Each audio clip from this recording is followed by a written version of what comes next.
let's take a bit of a deep dive backwards and have a look at Tenchu, Wrath of Heaven.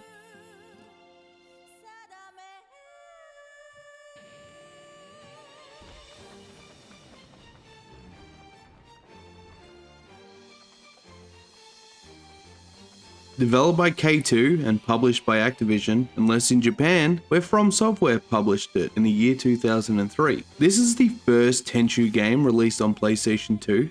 Honestly, just between you and me, this game still holds up. If you've played the two previous Tenchu games, developed by Acquire, then you will feel it is most likely unchanged at its core. When launching the game, you're greeted with a very pretty cutscene, showing on what's to come, and showcasing the leap between the console generation with a very complimentary soundtrack. Once in the menu, you have the choice of two characters, Rikimaru, who returns from Tenchu's previous entries, and Ayami. The differences between the characters is Ayami has longer combo strings and is all round faster, but deals less damage compared to Rikimaru, who deals more damage but is slower. So how does the game play? Well, you've got what you'd expect. An attack, block, use an item, jump, and a lock-on, which is incredibly nice. And it's good to see some ex-SNK employees can implement a lock-on. I should mention that the developers K2 were born the same way as Dims, with the SNK divided in the year 2000. Although K2 had a short lifespan since they were acquired by Capcom in 2008. But back to Tenchu. The last button I'll mention is the stealth button, which attaches you to a wall or crouching, and it dampens your footsteps, preventing you from alerting enemies. The game wants you to play it as a ninja simulator, and it does a pretty excellent job at keeping to that. I mean, sure, you can just hack and slash your way through, but once you encounter more than one enemy head on, you will most likely die, a bunch. The combat to me felt a little clunky, and it's a bit hard to explain, but it felt like it was a fighting game, but also wanting to separate itself from fighting games. Especially since Tenchu's heart and soul is to be that stealth ninja simulator. The game even incentivizes the player to play stealth, since performing a stealth attack unlocks one of 9 special moves per character. I found myself continuously using these in varied ways, dependent on my situation. These open sandbox levels made me feel like Agent 47 in feudal Japan. Your mobility within the game via grappling hook felt so good, allowing the player to overlook and plan out your future moves. The only problem I had with Tenchu 3's grappling hook is it's a bit finicky on what you can and can't grapple onto, and this issue becomes more prevalent in later levels when ninjas are seeking you out and have the ability to instant kill you. Another thing I appreciate, but also wish was more fleshed out, is the items you pick before you start the mission. I played around with them all, but continually found myself selecting the same 6 items because of their versatility. I mentioned earlier you have the option of 2 ninjas. Well, this game isn't very subtle on its third unlockable character. This character, Tenchu, is only unlocked by beating the game once with Rikimaru and once with Ayami. Playing this game and finding its little tidbits and seeing all the unique animations from stealth kills, plus the rating system, actually adds a ton of replay value. I challenge you to complete the game with a Grandmaster rating on each mission. I know I've spoken reasonably highly of this game, and that's because I really don't have many gripes. It's not just my feelings towards the game that hold it high. The game's reception with critics and players all leave the game with positive views, even with ratings between 7s, 8s and 9s, with the only complaints being about the control scheme, which brings me to the next game.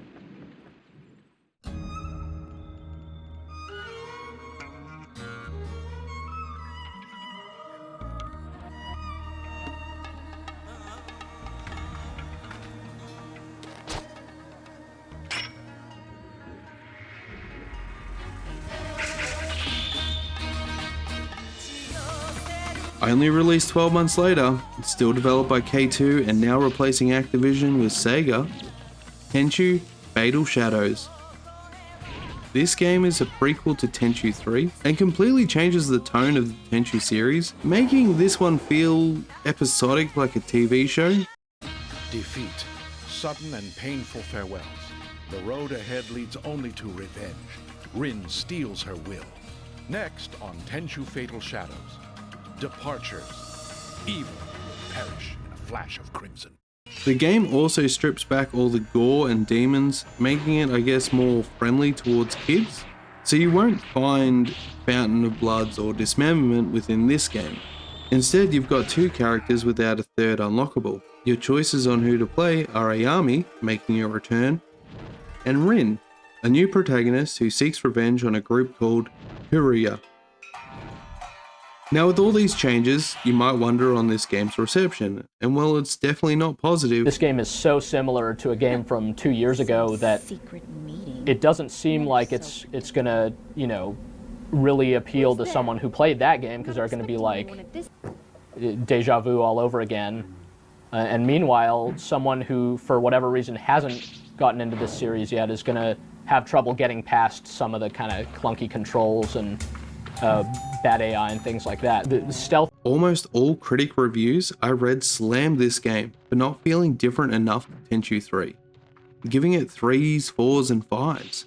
And player reviews are just bombing it, giving it 1s or 0s because Rikimaru isn't playable. Very limited player reviews are actually helpful to what they don't like, and mostly of that was the tonal change, and that's understandable. But for critic reviews to beat down this game for being too similar to Tenchu 3 confuses me, because Tenchu 3 is a pretty solid game, and so is this. Everything you liked at Tenchu's core is still here, even refined. This game has a bunch of quality of life changes, and fixed a bunch of consistency issues, from the grappling hook to enemy AI, or even the alert system. Yes, this game doesn't advance the game's genre, unlike Splinter Cell or Metal Gear Solid, but it still captures that ninja simulator for the player. I dare say people who played this and not Tenchu 3 probably have fond memories to this title, and if you care on my opinion between the two, I prefer Tenchu 3's bizarre and bogus story, but I much rather Fatal Shadows' gameplay and bosses. If I was to rate the two games, Tenchu 3 would be an 8 out of 10, and Fatal Shadows would be a 6.5 out of 10, unless I count both games as soundtrack, on which they both comfortably sit at a 9 out of 10. Keeping on the trend of ninja stealth games, You don't look dead. In a time of dishonor, a new weapon would lay waste to the sword. And one woman. Red Ninja, End of Honor. Red Ninja, End of Honor. Released in 2005 and developed by Tranji Studios in collaboration with film writer Shinsuke Sato. Tranji Studios only ever released this title before it was shut down, and divided into two separate studios who focused on colouring in books on the Nintendo DS. Shinsuke Sato is more well known for his works on the live action adaptations to anime properties such as Gantz, Bleach, or the upcoming My Hero Academia film. He's also the director to Netflix's series Alice in Borderlands. Shinsuke doesn't have much history with video games, except I discovered he was the man behind Tekken 4's character and scenario designs, which is notably some of the coolest things in Tekken 4.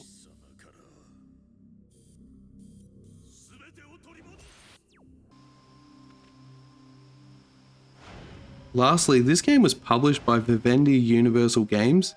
You might be unaware of the history of Vivendi, but this was a company who purchased video game companies and essentially held them hostage to either make or break them. Vivendi Games merged with Activision in the year 2008 to create Activision Blizzard. This game is set in the usual 16th century Sengoku period, playing as a young girl who witnessed the horrific execution of her father. Afterwards, the young girl was hung with a tetsugen and left to die within a tree. The girl survived and adopted by a ninja clan. The girl now plans her revenge on the Black Lizard clan, the men behind her father's murder. So all in all, a simple revenge story, but simple doesn't mean bad.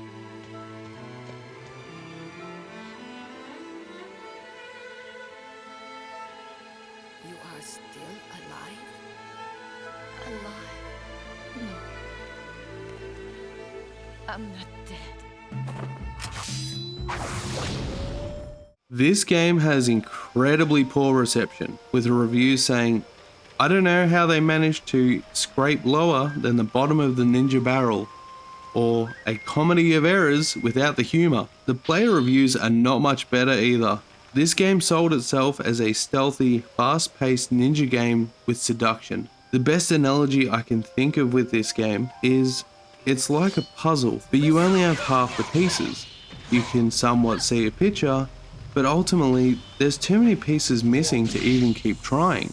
The weapon Tetsugen is pretty unique and cool on its own, and it makes combat somewhat interesting, but the camera clips on everything, making it a fucking nightmare when fighting within a room. And I don't know why, but my European copy also has inverted camera controls just like the emulation here, and there's no setting to change that. There's no settings at all.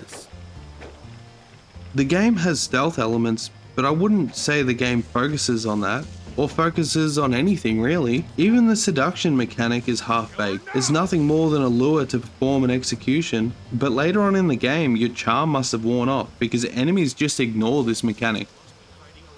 Nothing in this game will kill you more though than the game's platforming.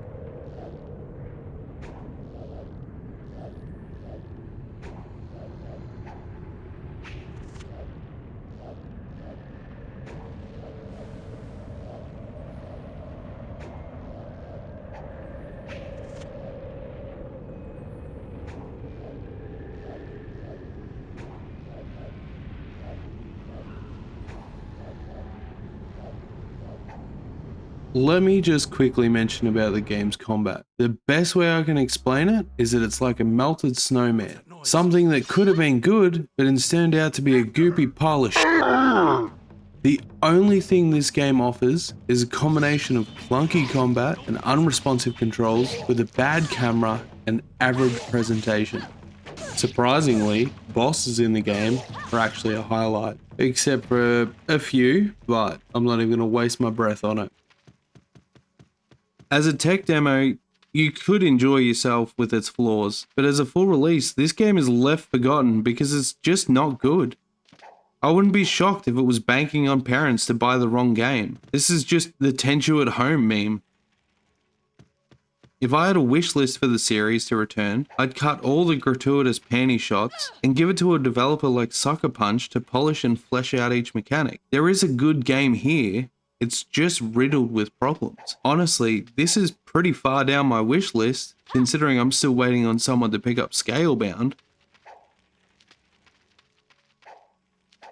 Red Ninja End of Honor will take about 8 to 10 hours to finish. There are multiple difficulties to select, but I'm confident going through the game once will be plenty for anyone who dares to do so. When I played through Red Ninja, I will admit I was hoping for a carbon copy of Tenchu. I would have actually rathered if this company had have just done a carbon copy of it. So to finally give this game a score out of 10, Red Ninja End of Honor is a 3 out of 10.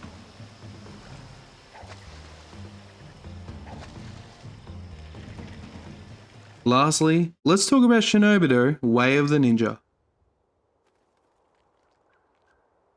Developed by Acquire, the people behind Tenchu 1 and 2, and a personal favourite, Samurai Western, and published by Spy, the people behind the Budokai Tenkaichi series, but only in Japan. The game was actually published by Sony Interactive Entertainment in 2006, but only to Europe. This game never had a North American release, which is odd since it's the brother to Tenchu, but is also now a competitor.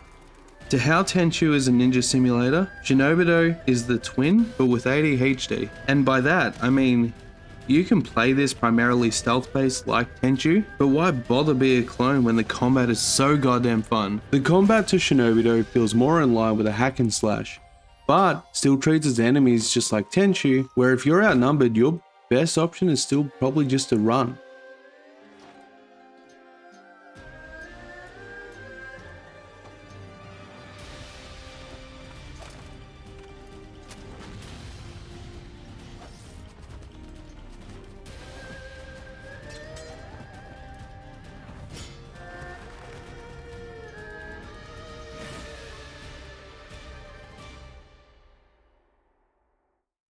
To briefly touch on the story, the character you play wakes on a riverbank with no memory. Your goal is to collect 8 stones to regain your memory, whilst 3 warlords all fight for your allegiance. The missions within the game are very simple and mid at best, but it's the gameplay that'll 100% draw you in. The open-ended nature of Shinobido allows the player to continue the game for as long as you want. You're given a list of missions with 1 or 2 missions that will progress the story, but you could select the optional missions, allowing you to bank up items and rewards for when you want to progress. I'm going to quickly go over each of the different types of missions that get assigned to you. You have assassination tasks, which are welcomed and expected. Other missions somewhat vary in quality, such as an escort duty, protect whatever from waves of enemies, and finally theft. There are a plethora of other missions, but they all kind of fall under the same category. Like kidnapped is just theft, but you're just stealing someone, and all other missions are just variations. There's also a pseudo real-time ramification system to the game, which adds to its charm. For example, if you destroy a cart transporting rice for an opposing warlord, their soldiers will be less focused, alert, and genuinely weaker, making them less dangerous. Another example, if you decide not to kill a bear earlier on in the game, later on the bear will reach the village and cause chaos. This game has so much fun within its levels. It astounds me that this game has a very similar reception, more in line with Red Ninja. But with that, I found very little complaints by critics. The only common complaint I found was that the English voice acting sounded patchy. My lord, I bring you a new skill.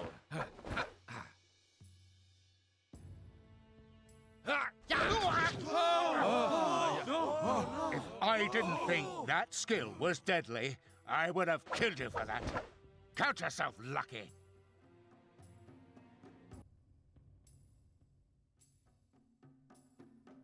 Lord Akame, I bring firepower.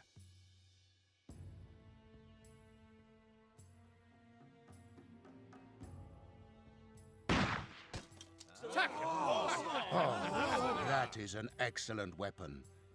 They say a warrior lives and dies by his sword, but I think it's time to change that. We should not be afraid of change. Not when it makes us this much stronger.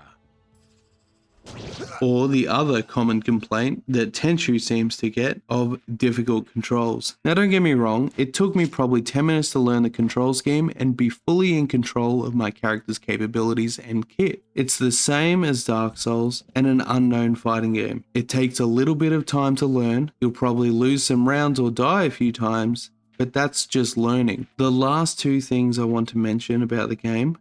This game's soundtrack is phenomenal. Move over, Tenchu. This game's got it. From sound design to even ambient noise. Just listen to this.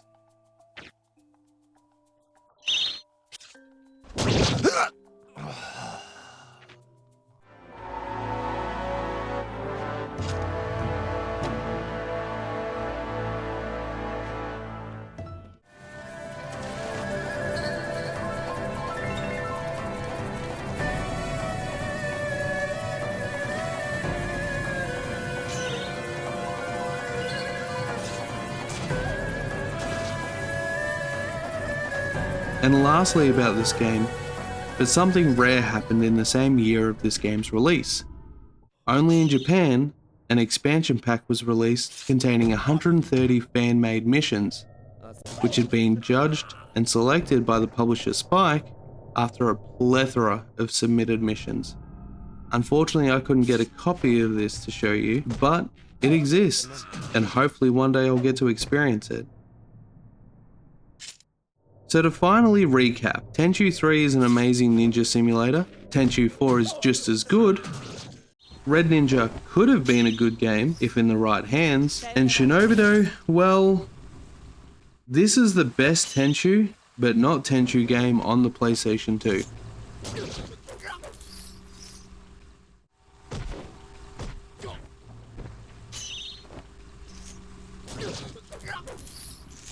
Thank you for watching, and let me know in the comments if there was anything I missed that you wanted me to bring up, or even just let me know which is your favorite of the 4. I'm pretty active on my community board, so keep an eye out for that. A like and subscribe keeps the channel going, and thank you to everyone engaging with my content. And lastly, a thank you to my Patreon supporters. Come check out the behind the scenes in the Discord. I'm also streaming on Twitch now, so keep an eye out for that.